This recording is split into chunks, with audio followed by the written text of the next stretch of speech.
Eu vou fazer com você hoje uma reflexão do caso Fausto Silva, o apresentador, que eu tive o prazer de conhecê-lo nos anos 80, anos 80, quando ele ainda apresentava o Perdidos da Noite no Teatro Zácaro, em São Paulo. Eu morava próximo dali, num flat, eu era consultor de uma empresa na época, eu passei uma temporada em São Paulo, quase um ano, e toda terça-feira à noite eu ia na gravação do programa, era muito divertido. E, enfim, era um programa de auditório e tinha muita coisa engraçada, enfim, era bacana. Então ali comecei a conhecer aquele personagem, aquela figura pública, que sem dúvida nenhuma é tudo isso que vocês estão acostumados a ver. Eu não estou aqui fazendo absolutamente nenhum juízo de valor, tá? Eu não estou aqui para comentar nada acerca do comportamento do indivíduo. Não, eu só quero chamar a atenção para o fato do transplante. Hoje pela manhã, assistindo o jornal, zapeando pelos canais, muito embora a imprensa brasileira não me tem nenhuma atenção ou sequer credibilidade, mas o fato me chamou a atenção porque eu gosto do Fausto Silva, é pessoal, eu acho ele um cara legal, acho ele um cara bacana, tenho admiração pela figura do Fausto Silva e tá tudo certo, né? Eu não tô aqui para passar pelo escrutínio de quem quer que seja, eu penso e falo o que eu quiser. Bom, e aí surgiu uma discussão acerca de doação de órgãos. Eu não sei se você é doador, eu sou, né? Durante o período que eu, antes da minha cirurgia cardíaca, eu já era doador de sangue, né? Sempre fui entusiasmado para a doação de sangue. Eu sempre achava que, puxa vida, na hora que estava sentado ali na cadeira fazendo a doação de sangue, e as pessoas próximas de mim sabem que eu tenho um verdadeiro pavor. É um pavor infernal, subterrâneo, abissal, de agulha.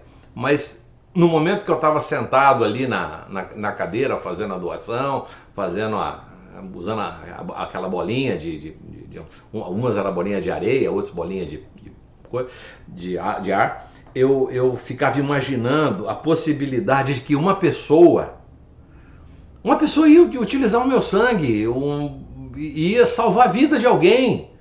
E eu, naquele momento de contenção, eu estava ali pensando, puxa vida, que legal, cara, que coisa boa, né? Aqui tem o teu plasma, tem as hemácias, pode inclusive dividir isso aqui, fazer uma opção de coisa boa, muito embora meu sangue seja um sangue de plebeu, né? A B negativo, é a reba do sangue. Mas eu fazia isso de coração. Depois que fiz a cirurgia, pimba. Mas mesmo assim continuo sendo doador em vida. Muito embora meu coração ainda bata pela metade, tem uma porção de outras coisas em mim que estão funcionando bem. O pâncreas, o fígado, os rins, a córnea, tá belezinha, tranquilo, cuido bem. E eu tô passando essa reflexão para você. Todas as pessoas que são doadoras e conscientes de que é doadora, ela tem primeiro uma qualidade de vida melhor, ela cuida mais da sua saúde, né? Com relação à alimentação, principalmente, com relação à bebida alcoólica, com relação a outros vícios, cigarro, maconha, cocaína e outras tantas, que de uma certa forma lesa os tecidos e no momento que você morre, no momento que você morre, você não presta para nada. Tá? Talvez você não tenha deixado um livro escrito, não? Talvez você não tenha feito uma poesia para a pessoa amada, não? Talvez o seu trabalho não tenha tanta significância, não? E depois que você morreu, seus órgãos não prestam pra porra nenhuma. Então a tua vida foi lastimável, a tua vida foi uma assombração, passou pela vida e não viveu, já dizia o poeta. Então, se você já escreveu um livro, se você já fez um poema para pessoa amada e se você cuida da sua saúde de maneira pelo menos razoável, você é um potencial doador. Então doe, tá? Larga de ser tonto. Você não vai fazer nada com isso, tá? Então eu já falei, porque como eu não vou precisar de mais nada no instante seguinte que eu desencarnar, tira tudo que for precisar, o que não for necessário, toca fogo. Tá resolvido o assunto, não tem nada mais simples do que isso daqui, tá? Então eu já escrevi 2 livros, estou indo escrevendo o 3º, já fiz umas poesias, já dancei, já danço, tem uma porção de coisa boa que eu faço na minha vida. E cuido um pouquinho da minha saúde. Eu tenho certeza que a pessoa que for receber os meus órgãos, pelo menos aqueles que tiverem em boas condições de uso e funcionamento, certamente receberá um órgão bem legalzinho. Agora eu quero passar para o outro lado, do receptor. Tá? Há muitos anos eu não tenho essa obra na minha biblioteca mais. A minha biblioteca ocupava todo esse espaço aqui. Hoje apenas são 2 estantes com não menos que 200 volumes, não mais que isso. Eu tinha uma obra chamada Mãos de Cura, ou Mãos que Curam. Não é Mãos de Luz. Mãos de Luz é o da Barbara Brennan. Tá? Não, mas não é isso não. É Mãos que Curam. Ela foi escrita, o autor que escreveu relata a história de uma enfermeira que lidava com pessoas que estavam na fase que tinham feito cirurgia de alta complexidade ou pessoas que tinham sido transplantadas, né? E ela trabalhou muito intensamente com pacientes egressos, vindos do Vietnã, e que estavam numa condição não muito legal, alguns deles com transplante. E eu vou contar um caso aqui. Esse caso explica muito bem que cada um dos nossos órgãos, eles têm uma memória, eles têm um estado de consciência. Se você não acredita nisso, desliga o vídeo. Se você não tem consciência nisso, para de assistir, vai fazer outra coisa. O que eu tenho para falar aqui agora é sério. Cada um dos nossos órgãos apresenta um estado de consciência e vibra numa condição funcional de acordo com aquele estado de consciência. O fígado sobrevive pelo amor e pela compaixão. Os pulmões sobrevivem com alegria. O coração sobrevive pela serenidade e pela paz interior. O sistema digestivo, em particular o pâncreas e o estômago, o baço, eles sobrevivem à luz do juízo, do foco, da atenção. Os rins, eles sobrevivem sob a égide da coragem, da decisão, do ímpeto, da vontade. Então, eu falei dos 5 órgãos, porque órgão é aquilo que, se você tirar, você não sobrevive. As vísceras, não. Se você tirar uma víscera, você sobrevive. Se tirar um pedaço, tirar a vesícula, você sobrevive. Tirar um pedaço do intestino, você sobrevive. Se você tirar um pedaço do estômago, você sobrevive. Mas os órgãos, não. Os órgãos são vitais. E são estes tecidos que, primordialmente, são alvos de doação ou, claro, recepção. Então, quem recebe o órgão precisa ter um sentimento, um olhar para o cuidado que ele tem que ter com o doador. O receptor precisa ter um cuidado com o doador. Sob que condições? E isso aí era a discussão da enfermeira. E eu vou contar o caso rapidinho para você entender isso aqui. Sob que condições aquele indivíduo desencarnou? O doador? Foi num acidente? Foi num confronto? Foi assassinado? Ele teve um mal súbito, sei lá, alguma coisa que pudesse levá-lo a óbito repentinamente? Ele já estava doente e evoluiu para uma condição que, infelizmente, o levou a óbito, desencarnar, e por conta disso ainda os seus órgãos estão saudáveis para ser. Então, toda vez que o doador, o doador, em todas as circunstâncias, ele passa por uma situação, via de regra, uma situação que é traumática. Eu não quero desencarnar, eu não quero morrer, eu não quero receber um tiro, eu não quero ter um mal súbito, eu não quero, enfim, eu não quero morrer por alguma razão. Eu gosto de viver, eu acho legal viver. A minha experiência espiritual planetária eu estou falando de mim.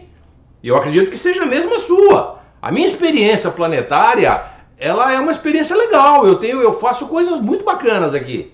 Eu sou uma pessoa psiquicamente, espiritualmente ativa no planeta e faço coisas que eu realmente gosto muito. E sou privilegiado por isso, porque tenho uma família bacana, tenho bons amigos, tenho coisas que a minha condição de sobrevivência é boa. Eu não tenho queixa. Ai, agora, pô, não sei o que, nada, não tenho essa preocupação. Então, se por alguma razão eu tiver que desencarnar e os meus órgãos for para alguma pessoa, pode ter certeza que eu estou doando uma coisa que está em boas condições de funcionamento. É a mesma coisa que você doa um agasalho, uma roupa e tudo mais. Você vai lá, se tiver um furinho, você dá um cirzito, se tiver faltando um botão, você coloca, né? Arruma para que aquilo que você for doar, mesmo usado, está em boas condições. Entretanto, na grande maioria não é assim que acontece. Não é assim que acontece. Eu não sou exceção. Eu faço parte de um grupo que, graças a Deus, está aumentando cada vez mais. Pessoas que gostam de viver, pessoas que têm um prazer de uma existência planetária e de uma convivência e de uma expressão psíquica, espiritual bacana, e tá tudo muito bem. A hora que chega a hora, vamos embora. O que acontece com o receptor? O receptor não sabe da condição do doador. Então, eu vou contar a história da enfermeira, depois eu vou chegar no caso do Faustão. A enfermeira passa, durante um dos casos emblemáticos, foi o caso de um transplante de coração. Já faz muito tempo, no início, os transplantes de coração, o primeiro feito lá na África do Sul pelo Dr. Christian Barnard, um trabalho excepcional, maravilhoso. O primeiro transplante, o que aconteceu foi a rejeição do órgão pelo paciente, pelo receptor.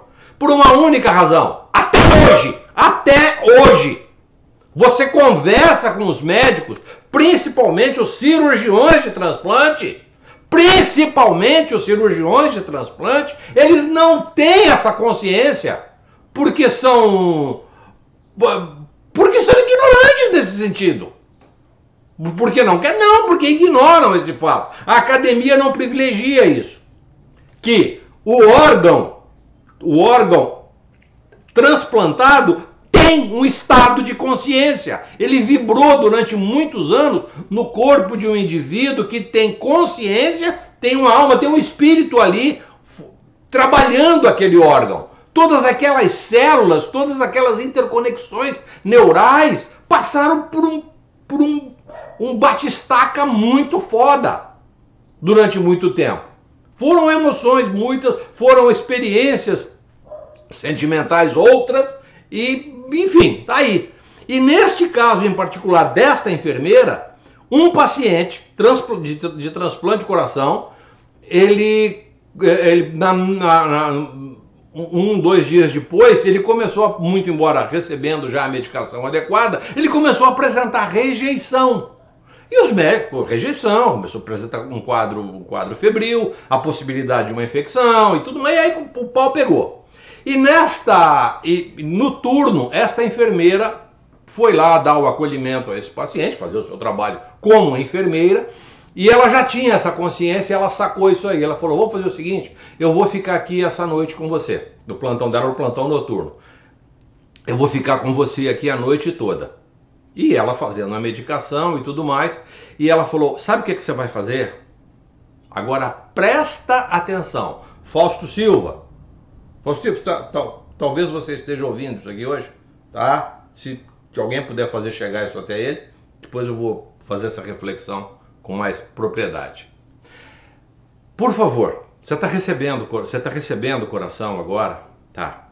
Então nós vamos fazer o seguinte, você vai contar para este coração a história da sua vida. Aí o paciente, como assim? Não, eu vou te ajudar. Eu vou te ajudar. Você vai fazer o seguinte, você vai contar tudo que você se lembra da sua infância. Eu me lembro que tem uma história de um cachorrinho, né?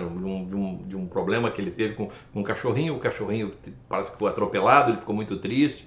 E ele contou essa história também para a enfermeira, mas ele dizia, ela dizia sempre o seguinte: diga isso pro seu coração. Tell it to your heart.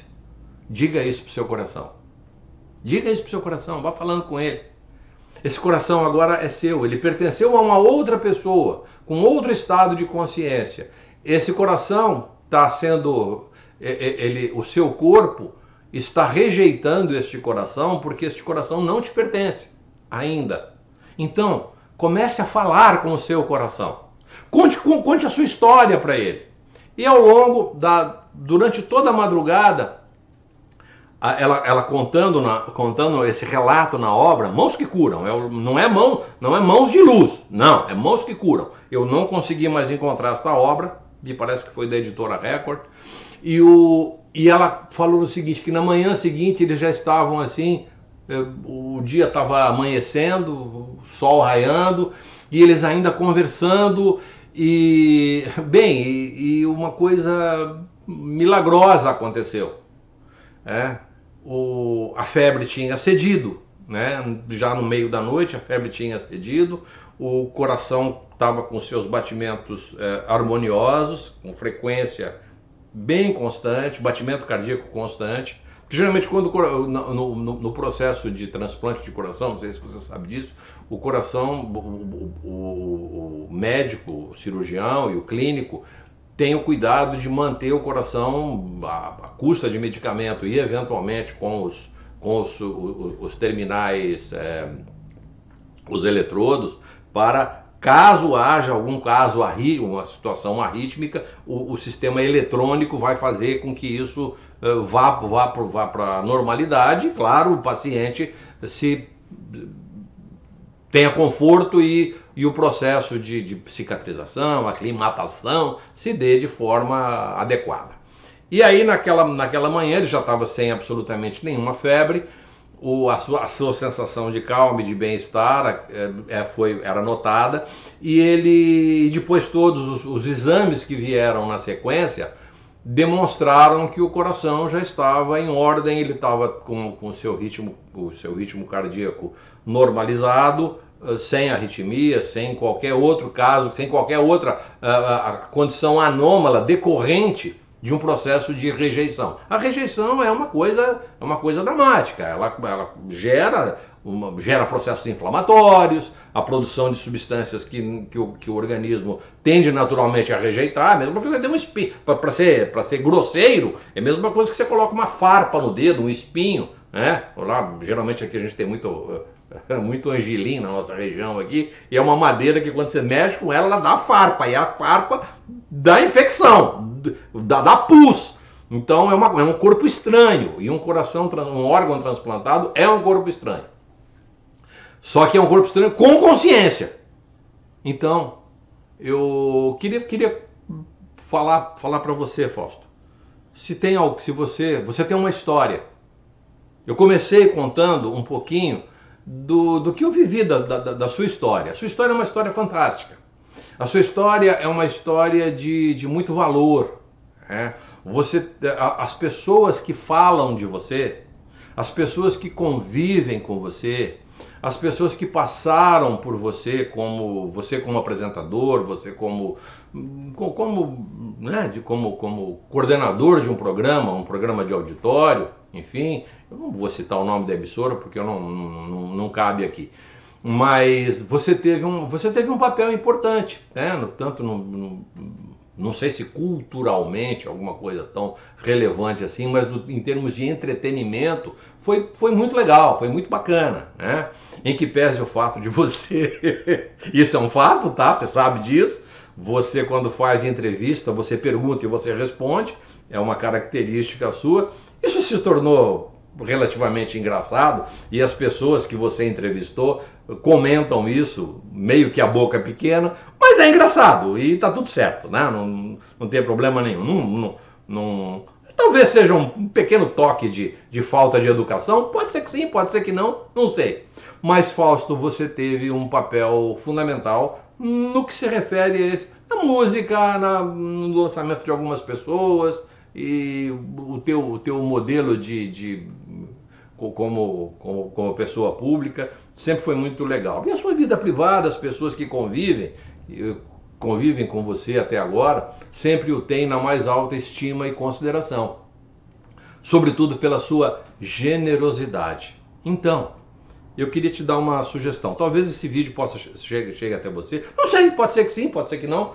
Eu estou fazendo isso utilizando as redes sociais. E eu recomendo o seguinte: receba pelo menos 2 sessões de reiki por dia. Alguém pode fazer uma sessão de reiki em você? Você tem o teu amigo, Roberto Carlos, fala com ele, pô. O Robertão é mestre de reiki, pede para ele fazer umas sessões de reiki em você, ou alguém que possa fazer isso em você. Eu vou regularmente a São Paulo, qualquer coisa eu estou à disposição. Mas receba reiki pelo menos 2 vezes por dia. E tenha um momento de solidão, ou se você puder ter alguém do seu lado, a sua esposa, por exemplo, pessoas que conviveram com você durante muito tempo, né? A sua esposa é uma referência legal, e que você comece a contar para o seu novo coração como foi a sua vida, particularidades da sua vida, segredos que talvez você não conte para ninguém. Verbalize isso, crie isso na sua atmosfera psíquica de tal forma que isso contribua para que o coração que você acabou de receber agora comece a receber um novo estado de consciência. Agradeça a Deus, agradeça a divina e bondosa espiritualidade pelo fato de você ter recebido esse coração, tá? Eu não estou aqui entrando em absolutamente nenhum tipo de juízo de valor, o processo, nada. A única coisa que está legal é que as pessoas estão falando a respeito de doação por conta do teu caso, tá? Se eu fosse um paciente que recebesse um transplante, sei lá, eu era um número estatístico, né? A médica que fez a minha cirurgia, ela é uma médica que faz transplante. Eu quando estava no hospital, comentei isso com ela. Ela não faz a menor noção, ela não tem a menor noção do que é isso. Porque ela é uma péssima cirurgiã em absoluto. Ela fez uma cirurgia em mim que foi tranquila, foi ótima, né? Tem até a mãozinha pequenininha, fez um trabalho excepcional aqui, tá? Só que ela não sabe disso. O corpo clínico do hospital não sabe disso. Não tem essa noção, a grandiosidade do que é a natureza humana, que não é só um arcabouço biológico com algumas reações metabólicas, com alguns comandos elétricos neurais. Não é só isso. O nosso corpo, ele abriga uma alma, abriga um espírito, abriga uma essência divina, que tem emoções, tem sentimentos e tem, sobretudo, uma história. Conte a sua história para o seu coração. Tell it to your heart. Fique com Deus.